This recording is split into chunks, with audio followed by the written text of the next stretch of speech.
You're listening to the Breakaway Wealth podcast, the show that helps you build wealth faster, think outside the box, and break out of the herd.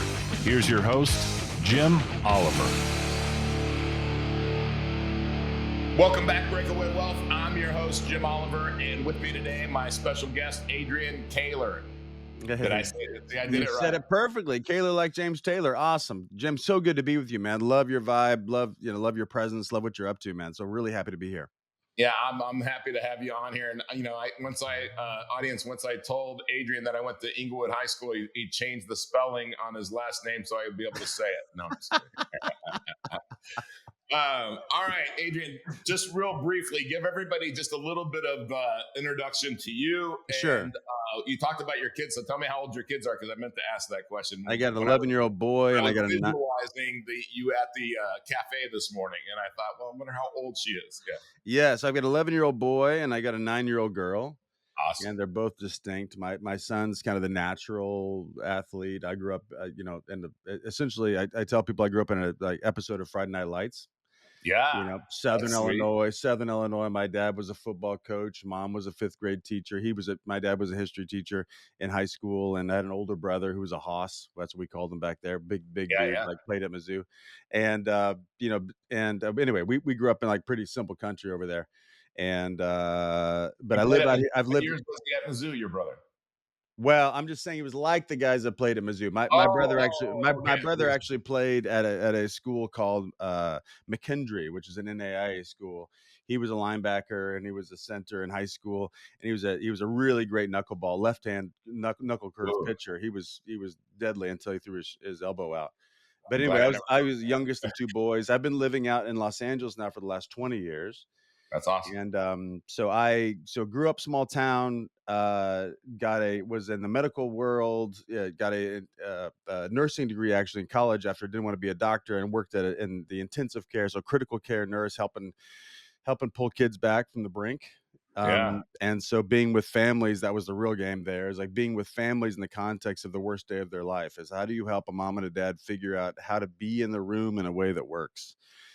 And with their biggest fears, because losing your kid is the worst thing ever.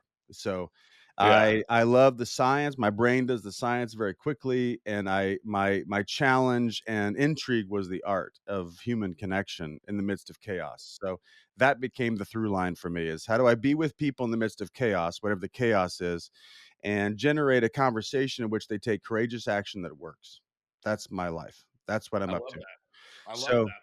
That's what my daughter does, by the way. She's an intensive care nurse. So that's amazing. Well, it's the creme de la creme. If you work in the intensive care, you're the smartest and fastest and most dependable, because that's all they can handle. It's like anyway, intensive care nurses are the best nurses.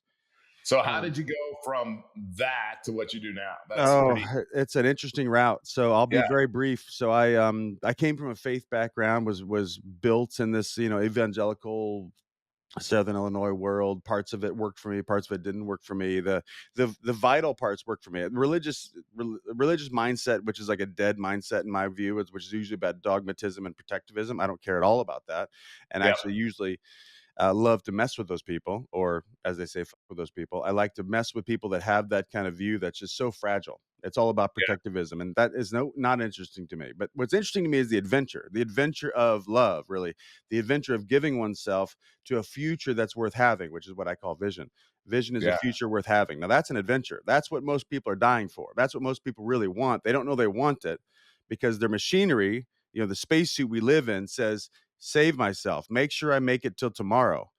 That's what nobody gets a vote on that, by the way. That's what our human machinery, the being of, I'll be a little philosophical, but the being of being human being, like our thinking says, make sure I live till tomorrow. And that's number 1. Number 2 is save energy so I can make it to tomorrow. And that's a very religious idea, which is essentially be right and be protected.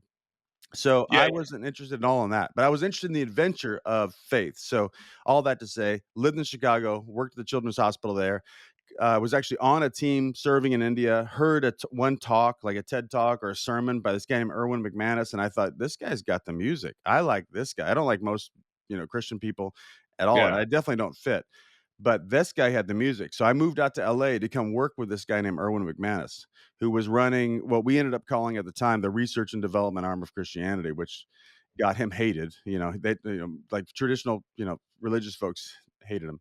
Um, which I thought was fun in my 20s. So I was like activist guy. So I'm like, go make a difference in the world guy. So anyway, I worked at this place called Mosaic and built this whole thing called Serve LA. We had like 2,000 volunteers a year that would go make a difference in the streets. Not like in a pejorative way or like let's go help them. No, no, no. We need them as well. Like we need to go learn what it's like to be in their shoes and also give to them. And you know what? When you give to people, they give back to you. So people's lives are transformed by giving, both giving and receiving in the giving process. So I did that for several years. Then I met a guy whose father was a billionaire. So he was a millionaire and he had his own life transformation, turned his life around. His name was Jesse. His name is David Bonderman, who started TPG. He's passed now, but one of the biggest VC firms in the country. They bought Continental Airlines in the '90s. TPG's everywhere now, Yeah. and folks that are in the money, they know who TPG is. So this was his son. And he had all this money and he didn't know what to do with it. And I was just the guy that happened to meet him, happened to, be a mentor of his, happened to do all the things you do in the Christian faith, which I baptized him, all that kind of stuff. And he said, Yeah. what do I do with my money? And I said, well, that's a big conversation. So I left working at the church to go help him figure out, first off, what money is, how it matters, how to make a difference with it. And so I took him around the world and then eventually built his private foundation for him and built the staff, built the board, did all that stuff. Long story very short is we ended up working the prison system. Mm. And starting out with Homeboy Industries here in LA, which is like the best gang reduction nonprofit in the country, with Father Greg Boyle. If listeners don't know about Father Greg Boyle, Google that. Yeah, he's a stud. He's a stud. Nice. He was in East LA. Nothing stops a bullet like a job is one of his quotes. I love And that and quote. don't judge a book by its first chapter. Another great quote. Come on. That is a great quote. Just gives me Love that. chills. Just gives me chills thinking about it. So the possibilities of humans is like what Father Greg Boyle was about. We put a cafe for them in City Hall right below the mayor's office.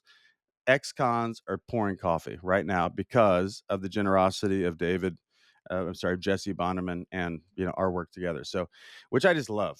I love that too. So anyway, then we ended up going into prison working with lifers. So I met a guy named Dan Tacchini. Dan Tacchini came out of the Human Potential Movement, out of California. As soon as I met him, he had been doing executive training type work, and then also these public trainings for like 30 years. The time I met him, he's an older guy now. He's about to turn 70 this year. And as soon as I met him, I'm like, who's this guy? So story Yeah. of my life is, who's this guy? Oh man, Yeah. I gotta get to know this guy because I just hitched my wagon to like amazing people I want to be like. Smart. So and then long story short, we worked in the prison system. We ran leadership trainings with lifers. So everybody killed somebody Yeah. and they were all looking for a way to transform their lives and not to Yeah. wait. Most prisoners wait till they get out of prison instead of changing their lives now inside of prison and deciding to be a change maker inside the prison system. So I did that for a long time. And through that, I got into coaching work with Dan and his wife, Eileen, and his whole organization at the time. And anyway, when my time had come at the foundation, because Jesse wanted to focus on that one group, which is wonderful. I wanted to go to the world, and he wanted to just focus on this one group, which is great, and it's his money. So bless you, bro. And I replaced myself, and I'm like, what am I going to do now? I could go back. I could work in any hospital in America, of course. I could work in any church in America, but all that stuff's usually boring for me. Or I could do like philanthropic work, but philanthropic work typically is very administrative, the way that most people do it. So I'm not interested. But I realized I've been working with people forever. I just been Yeah. in the saddle with people calling me in moments of crisis, people calling me in moments of opportunity, and I just owned it. And I said, okay, I'm going to do this thing. I started, coaching folks, and so now I coach founders of companies mostly, all highly leveraged people that feel the pressure, people that feel themselves, people that don't know what to do with themselves, people feel alone. And I work well with my favorite type of clientele. I call them Type A dickheads. Those are my favorites because Yeah. I can be one of I was them. gonna raise my hand too. Yeah. I can be one of them, and it's just Yeah. it doesn't matter either way, male, female. There's a certain type of personality that gets it done, and there's a certain loneliness that comes from being the person that gets it done. and I understand that. I have language for it. So anyway, it's just worked. It's worked from the beginning. I've been doing this for 15 years now. So in this seat, Love it. coaching founders for 15 years, and I just dig it. I love it. So Yeah. you said something that's really important, one of my favorite subjects. And if you could see my wall over here, it's the paint that you can use a dry erase marker on, and it's my vision board, right? And it's got Yeah. different categories, and I update it all the time. Yeah. And I've had a few people in the last year that are close to me, and I have clients, and I have people that I just know that I try to help and mentor, that they say to me, I literally have had people say to me, I don't know how many times in the last year, and it seems like just more in the last year, Jim, I can't find my vision. I can't see my vision. And I'm like, man, that's a red flag. And I love what your quote was, and I want you to repeat it, but then I also want you to talk about that. Is what do you do? What exercise or like what process would you take somebody through? Because like it doesn't matter whether it's your marriage, whether it's your faith, whether it's your work, whether it's your body, is you don't have that vision of what healthy looks like, what in shape looks like, what Yep. you want to be, then you are in trouble. Like that's a crisis to me. This is just me talking, and I want to hear your thoughts. Yeah. Because I'll give you an idea. What I do, I do this, but when I hired a new trainer about a year ago, Yeah. and I took a picture of me in just skimpy shorts, and I said, "This is what I look like." And then I took this AI thing. Can you send me the picture of you in skimpy shorts? Because I'm immediately turned on. Just kidding. I tell people like on this show, because I challenged myself to have abs before I was 60, right? Awesome. In January 1 of 25, I took a picture, but I didn't post it anywhere because I'm like, okay, I have abs. You got to trust me because I'm not taking my shirt off on the show. But I don't want to be the guy on Facebook that's got like the tank top and he's like, that's just not my personality. No, but I get it. I mean, I look at you and I can tell you're fit. Yeah. Well, and it's been a journey, and I had this vision. And what I did is I took AI and I took my photo and I said, well, I want bigger arms, and it made me bigger arms. And I said, I want abs, and it made me abs. And I want my chest full, or I want my legs bigger. And I took this to the trainer and I said, this is my vision. Can you help me get there? That's cool. That was my only question. That's cool. Not tell me about everything that you've done and everything else, but can you help me get to my vision? Right and on. If you don't think you can, or you're not sure, just tell me now. Right on. And she's like, absolutely, I can. She's from San Diego. We're both adopted, so we hit it off. We're great friends now too. That's and awesome. 5:00 in the morning, I'm it's one-on-one. We're the only ones in the gym. It's like therapy, workout, and like giving one of your good friends a hard time, all rolled into one. In the mornings. Awesome. But so go all the way back to. I got you. I got the question. Yeah. If they're stuck and they don't have a vision. All right. So here's what I don't do. I don't start with what they ought to do. And that's like most guys in my field love to teach things, and they love to give themselves credit for teaching things. But here's what I do know. And I do know. Here's what I'm convicted about. Let's say I don't know it, but let's just say here's what I'm convicted about is that if people don't have a vision, that's not on accident. Yeah. Right. So I'm a personal responsibility guy. So if we don't I say it all the time, if we don't get to now, we can't get to next. If we don't get to now, we can't get to next. Here's what I know. Here's what I mean is that not having a vision is strategic. So I say that everyone does have a vision. Everybody at all times in life, period. I say it like gravity. You don't have to believe it, but just try this idea on, is that everybody has a vision at every moment in time, period. Now, if I tell you, if I'm talking to Jim and I say, hey, man, I don't have a vision. I'm stuck. I don't know what I want. That's the vision. It's called confusion. And my vision actually is to be confused. Therefore, I love being confused. There are payoffs, hidden maybe, not that hidden. We can make a list of them, which we would if I was talking to a client. I would ask my client, why do you love being confused? And they would say, I don't love being confused, blah, blah, blah, blah. And I'm like, listen, whatever's happening is what you want. Right. So I only talk to aggressive, smart people. So I talk to them like this, and I'm about a 6 out of 10 right now. I go to a 10 when I'm with them. Yeah. But I'm like, let's entertain the idea, smart person, that you actually anything you don't want goes away, because that's what they know. Yeah. Anything you don't want goes away. But from a mindset perspective, they give themselves a hall pass. Right. So, hey, so if you don't have a vision, actually, first step is, why do I love being confused? And what are all the payoffs? We call it a racket in my world. Let's say Yeah. it's a racket, which is a complaint that I hide behind. So, most possibility in people's lives hides behind their complaints. Love that. So, whatever their complaint is, that's where you go. Yeah. And so it's like, great. Why do you like being confused? Well, there's lots of reasons. I can make 5 up right now. It's like, oh, I get off the hook. It's safer to me. I get to look good. I get to ask for help. People come to save me. People, I don't have to take any action. I can make 25 things about the payoffs. And also, what are the prices? Well, I'm going to die someday. And every moment that clicks by is 1 minute closer to the day that I'm dying. I don't know when that is. Could be tomorrow. Could be 10 years from now. Could be 100 years from now. Maybe if Elon does his work. But it's like we're getting closer to death. There are prices I pay, and even for any person that is connected to their desire for dignity, is if I'm lying to myself, it troubles me. Yeah. It does. Well, If we I'm lie. I mean, don't you think we lie to ourselves more than anybody else, right? And well, so, like, let's go back to, because this is an easy one, and I think everybody has a body, everybody has health, everybody has, and it could be bad health, could be great health, and you get to choose, right? yep, Like, yep, you could choose to be fat, and that's not easy. That's hard, right? You yep. could choose to be 8% body fat, and that's not easy. That's hard. So you get to choose your heart, right? Right on. But like when somebody says to me, because this is what somebody will say to me, and this comes back into your coaching and leadership. Yep. It's somebody, for whatever reason, my friends that are here in Florida, and we're on the driving range or something, and I'm trying to figure out I want to hit the ball like the guys on TV do, You right? had Like, me. You had me at golf, but keep going. yeah, I know. And so you can appreciate this. Like, my club head speed with my driver is about 110. I Yep. want it to be 120, because I know under the right launch conditions, I can hit the ball 320 yards then, right? Why do I want to do that? Because all my friends are moving up tees, and I'm playing the back tees. Right on. And they think I'm stupid. They think I'm crazy.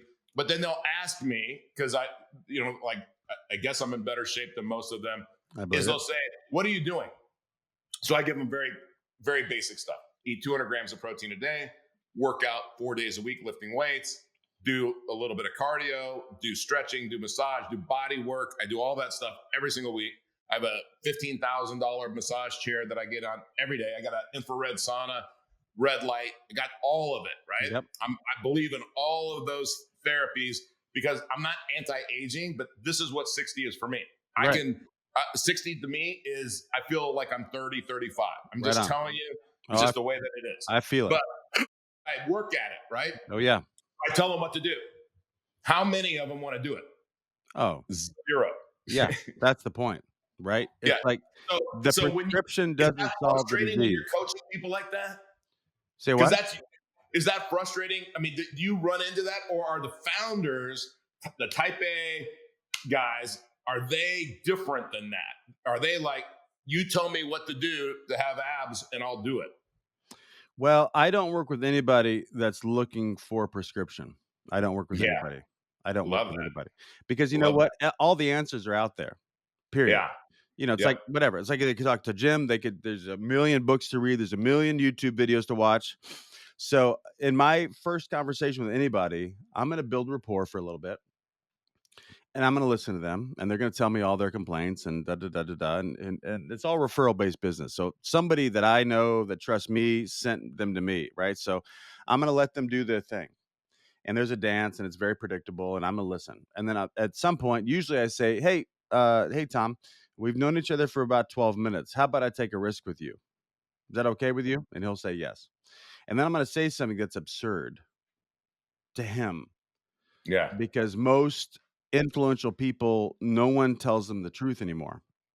Right. And they've actually trained people to not tell them the truth. They think it's like, oh, it's lonely at the top. No. You build the situation, the whole context in which it's lonely. You love being lonely at the top. There's so many benefits to being alone up there. Right. People complain about it, but anyway, I'm gonna put a hole in the balloon early, and If they respond well to that, I'm willing to do some work with them. If they don't, that's great. Don't work with me, man. Go hire a life coach that's gonna like make you feel good all the time, Yeah. or call your mama. Either one. Both people are gonna pat you on the back. I'm not the guy that pats you on the back. I am the guy that loves you, which equals pat on the back plus kick in the ass. Yeah. And if you don't like that, then don't work with me, man. I am a pain. Even just today, when I was telling you about earlier before we went to the coffee shop, Yeah. walked into the coffee shop. The gal is working in the coffee shop. I've only met her once. This is a coffee shop I go to all the time. Only met her once. I just said to her, I said, "Hey, you having a hard day?" Right. And she said, "What?" I'm like, "Well, I don't know. You had a scowl on your face when I walked in. I was just wondering, are you okay?" And she was like very kind of shaken by that. Yeah. But Charlie, my daughter and I, who's amazing, we're just talking about what dad does for a living. And I'm like, "Oh, I actually notice things people don't want me to notice." Ooh. Yeah. It's like I get paid to like see what people don't want to see.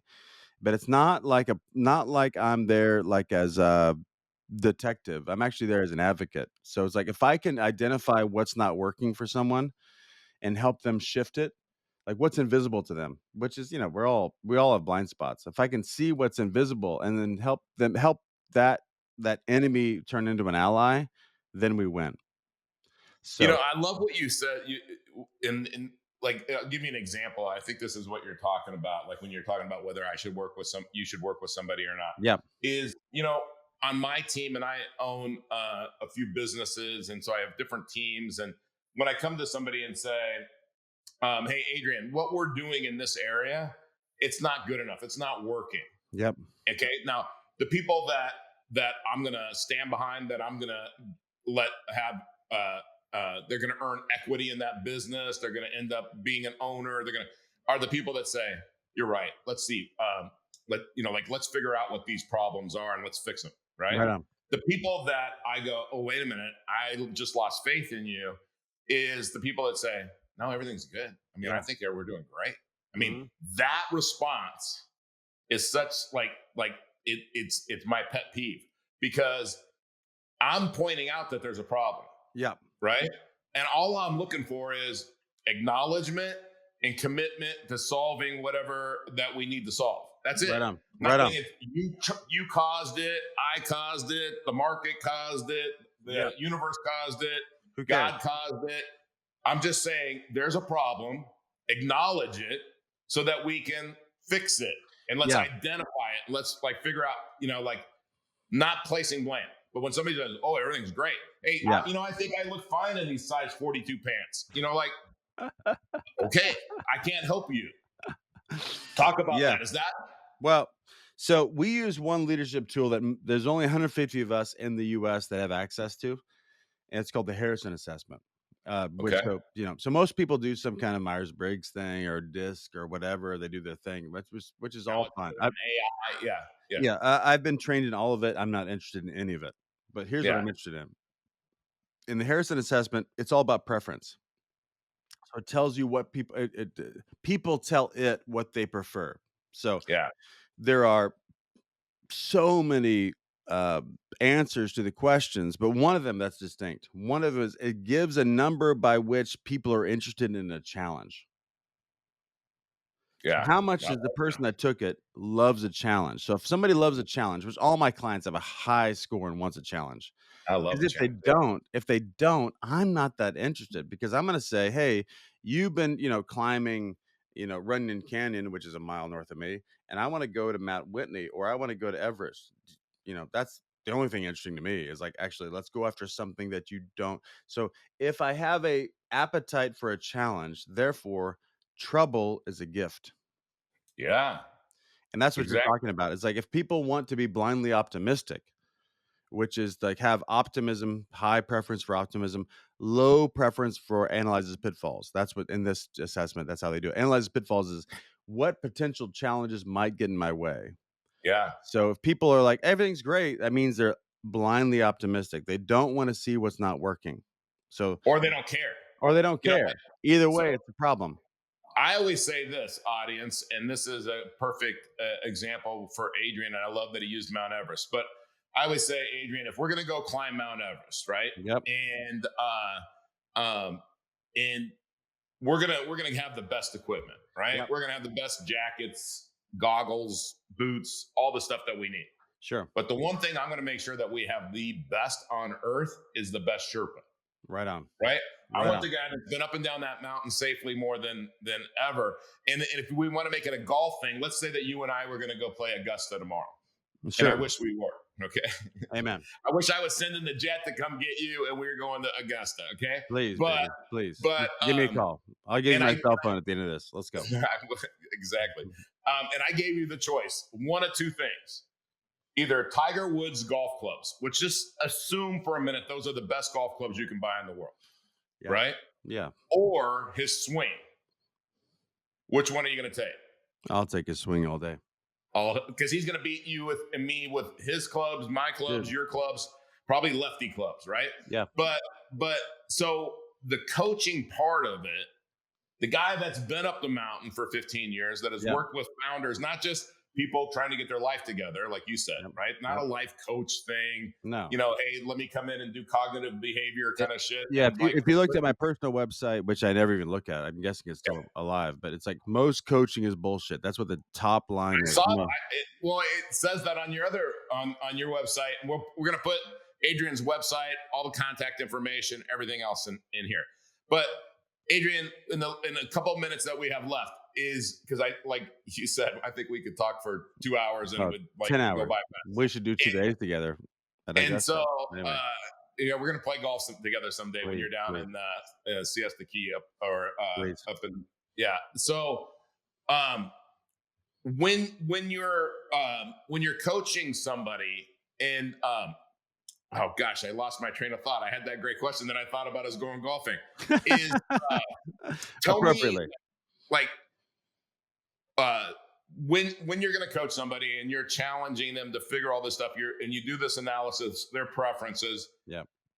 What's the biggest thing that you see that people are surprised by that you bring up? Like, is there a trait? Is there a mistake? Is there an attitude? Is there a mindset that they're having that you go, hey, you're having this mindset, and they go, wow. Because most of those people aren't going to say, no, I'm not. Right? They hired you. They believe you. They're going to accept that constructive criticism. Yeah, that's a great question. Makes me pause for a second. I remember the guy I came up with, again, in Brian. I said to this guy when I was coaching him probably 6-8 years ago, I said to this guy one time, and I thought, and that became a principle in my work, which is what you do most naturally, you teach most poorly. I just said that in a coaching call, and I'm like, oh, hold on. This is true. So anybody listening, I'm guessing if you're listening to this podcast, you're talented. Now, you spend a lot of time being frustrated that other people aren't you. You know why they aren't you? Because they're not you. So can you get over it? Number one is that, like, if other people were you, they wouldn't work for you. Right. They'd be having their own businesses. So most founders or leaders are pissed or frustrated. Spend so many calories. We go back to health stuff. So many calories being frustrated with other people not being as smart as they am. And I'm just like, can you get over it? That's the reality. Yeah. That's the reality. They don't think like you think. That's why they don't have what you have. So get over it. Number one. And also, what you know most naturally, you teach most poorly, i.e., what's intuitive to you, you assume other people think. And that's your problem. Yeah. That's your problem. If you're the leader, that's your problem. If it's not happening, it's on you. Now, here's what I know from my business. I do my work very well. I am world class in my business. I get paid more than any coach I know. Now, that's on me that I can't train other coaches. So I've had other people follow me around. They listen to me on coaching calls. They study me. Why? Because I don't see me. I am me. I need somebody else to see me. And then to ask me questions. Why in this moment in the conversation did you ask this and not that? You know what? I don't know. I was just going to say that. I don't know. It's just, it's the most natural response to the thing.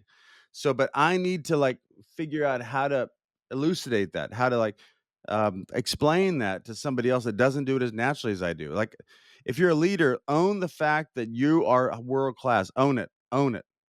Yeah. Own it. Get over it. Own it. Own it so it's done. I guess that's my point. Like, own the fact that you're twice as smart as anybody in the room, or twice as ambitious as anybody in the room. Get over it. Get over Right. it. And Yeah. now be of service to the people you want to invest in, whether it's Yeah. partners or it's employees. And the fact that you need to translate your brilliance into other people. Most folks don't own that. They spend their time being frustrated, like, oh, it's lonely at the top. No, stop. It's just, Yeah. it's distinct at the top. That's the thing. The So fact the fact that you're at the top means that your brain works differently than other people. Now, your yeah. job, you can listen, you can do two things, and I'll be done. You can do two things. You can bitch about why it's lonely at the top like everybody else, and why other people needs to figure it out. Fine, whatever. Be normal. Number two is, how do I translate what I think that's intuitive to me? And most people have insecurities. Every high performer has insecurities, including the guy talking. So we all have insecurities. But it's like, my job is to help other people, especially folks that work with me, think like I think, because you know why? Because I'm good, you know? So anyway, that took me a while to figure that out. And then I realized, Yeah. okay, I pointed out with Brian, my client, and I realized it for myself as I was trying to train other coaches to be like me. It's like, no, that's not going to Right. work. But the principles that I am, those can translate. The personality that I am, those won't translate. But the principles, those translate. But I have to get those codified. And when we work with anybody, we help people get clear about those principles. I love what you said, because one of the things that I've really like tried to do is, when I hire somebody to run a business or to do something, I hire Yeah. somebody that has different skills than me. Yeah. But then I also have grace and appreciation for how they run the business, Right because on. I don't want them calling me every No. week or every 2 weeks, right? I Yeah. want them running the business. I want to see the P&Ls at the end of the month, and in the balance sheet, and that's it. Like, Yep. I mean, I want to give them freedom to do all of that, to do everything that they need to do to run it and grow it and everything else. So, if you're sitting in the audience today, and you have a team of people, if you want to, like, there's so many business owners in the audience, there's so many real estate investors, and whether you have 100 doors or 1,000 doors or 10,000 doors, where you are and where you want to get to, and maybe that business, maybe you're still just self-employed, meaning you got a job, you got a tough job, but you're not Yeah. truly that free business owner where everything in your organization is running. Audience, I would encourage you, check out Adrian, check out his stuff, see if it's a good fit, because I love what you said. And I can tell you're not begging for clients, No. you're looking for the right fit. That's Yeah. the way I am too. Is I'm not interested in I'm not for everybody, Nope. right?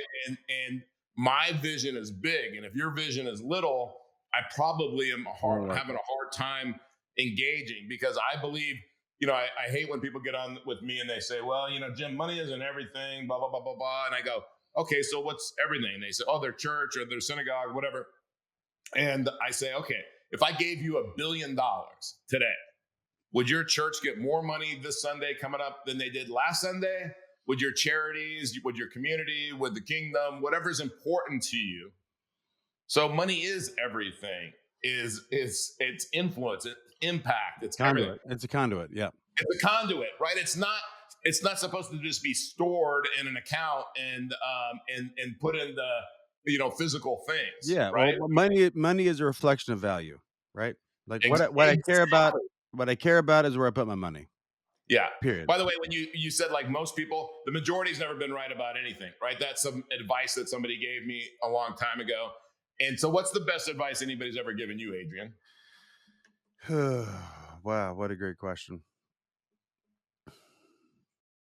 I'm going to answer it like the best advice at the moment. Yeah, perfect. So I moved out here, meaning from Los Angeles to LA. And the best advice gives you permission to be yourself. I would Yeah. say that. Yeah. The best advice gives you permission to be yourself. That's probably true. So this guy, Erwin McManus, if people are interested in faith conversations, listen to Erwin. If you're not interested in faith conversations, listen to Erwin. Erwin is a Love it. master translator. He's Yeah. the best. He's the GOAT. Seriously. When it I'm writing comes it down. to translating faith-based principles into human existence. That's like a weird way of me saying it, but that's actually how it is. There's nobody better than Erwin McManus, Erwin McManus from mosaic.org. Go check him out. All right, last question. So Okay, hold because on, I know hold on, but let me give you the real answer. What yeah, yeah. Erwin, Oh, what sorry, go Erwin ahead. said to me, he said, "Listen, in your 20s, fail in the same direction." Yeah, He's like, give yourself, just make sure. First off, he said, do everything, do whatever you want to do, follow your gut, and make sure you're failing in the same direction. I thought that's the right idea, and that gave me so much room because I've gone from healthcare, to pastoral work to nonprofit, and then now coaching, but it's all I had to like do the math on the same direction. yeah, So that was the best thing. It's like if people are listening, and even in your world in particular, I've got an Intrepid going on right now, which is my leadership academy. I've got two main things going on in the public sector. If you want to come and not do the coaching work and do the in-house stuff, you can go to the Revenant, which is a 4-day leadership training, which everybody would dig. Any of your listeners for sure would dig because they're like into figuring out what's in their way. That's what the Revenant's about. And then there's when's that also coming up? there's one coming up actually in 2 weeks, which by the Oh, time you post that'll be over. But we'll do one in Q1. So okay. go You to what? takenewground.com, go to public trainings, you'll see the Revenant process. It is, as long as Dan Tacchini's alive, he is the GOAT. He is the Nice. GOAT. My buddy, my best friend. He's 70 years old. I'm 45. He's 70 years old. He's my best friend, and Yeah, he is the best in the world. Listen to me, people. If you're into leadership, don't go to Tony Robbins. yeah. Go to Dan Tacchini. Dan Tacchini is the best in the world, and I Dan, respect Tony. I respect Tony deeply yeah, because of what he's created. But literally, in a room with 30 people, yeah. I, I totally know what you mean. There's guys that are really good at marketing stuff, and yep, Tony's great at that, and phenomenal, he's brilliant too. But phenomenal. like, there's somebody out there that like Dan Tacchini that nobody, like maybe nobody in the audience has You heard can't of, touch him. You can't touch him. but he's better, right? Oh, And so dude. I love that because that's like hidden gems. And Oh, it's like so, it's like Mozart sitting at the piano. That's my experience of oh, dude, you would dig it. You should come to the next one, or come in October. By the I'll way, come to the one in the Q1. I just thought of like two people I want to bring from my teams. Yep. And so, all right, last question. If God came down from heaven and only allowed you to retain the knowledge that you've received from one book that you've read, what would that book be? Well, it's hard to obviously not answer the Bible, Yep. so I'll give that. But let's find another answer.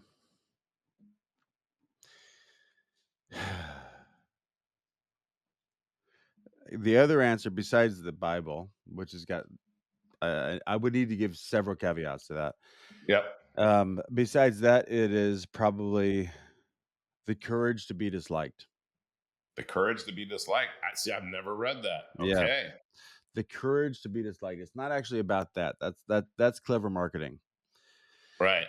It's about it's a survey of Freudian psychology versus Adlerian psychology. Freudian psychology taught us that we are the effect of what happened.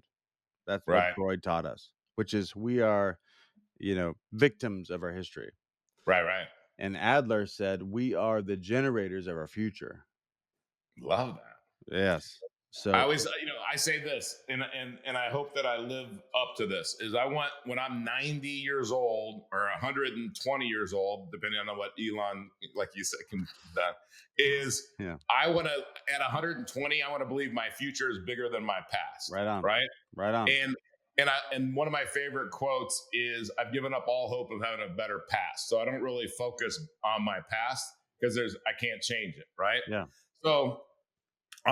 Yeah, it's funny. We're gonna wrap up because I know Adrian's kids have some place to be, and so I think I'm making them late, and I don't want them to get mad at me because they don't even know me. So, My daughter's right here, just looking at me. all right, So she's like, okay. So now she's gave looking and saying, "Hey, you said 30 she minutes, gave and we're she at gave me the 30 universal sign, which is minutes." like wrap it up.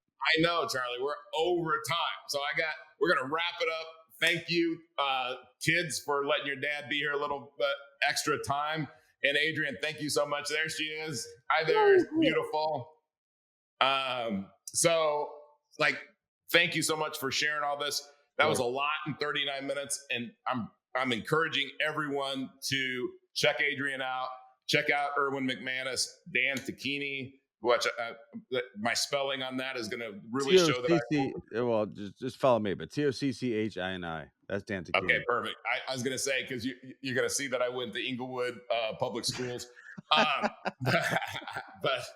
all right, well, thank you. Audience, we're going to wrap this up like we do every week with the incredible words of Earl Nightingale and The Strangest Secret. Whatever you think, you become. Here's the key to success and the key to failure. We become what we think about. Now let me say that again. We become what we think about. Thanks for listening to the Breakaway Wealth podcast. Be sure to subscribe to this show wherever you're listening so you never miss an episode. If you want to start increasing your wealth building ability right now, go to community.createtailwind.com to join our free online community and get access to free, in-depth training designed to help you build real, lasting wealth. See you next week.